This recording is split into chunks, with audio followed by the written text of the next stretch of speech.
এয়া চাওক এয়া ৰঞ্জু মাহী তাৰপিছত এয়া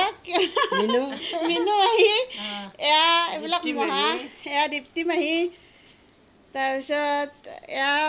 গোটেইকেইজন মহা নামকেইটা মই নাজানো পিছে আচ্ছা অঁ আৰু আপুনি কুশল বৰ্মন ধৰ্মেশ্বৰ বৰ্মন ঠিক আছে এখেত আমাৰ কলিতা অঁ তাৰপিছত এয়া হ'ল আপোনাৰ এইখিনিতে দেখাইছোৱে সেয়া আৰু ৰঞ্জু মাহী মুখখন এবাৰ ভালকৈ দেখাই দিয়ক অঁ ঠিক আছে এয়া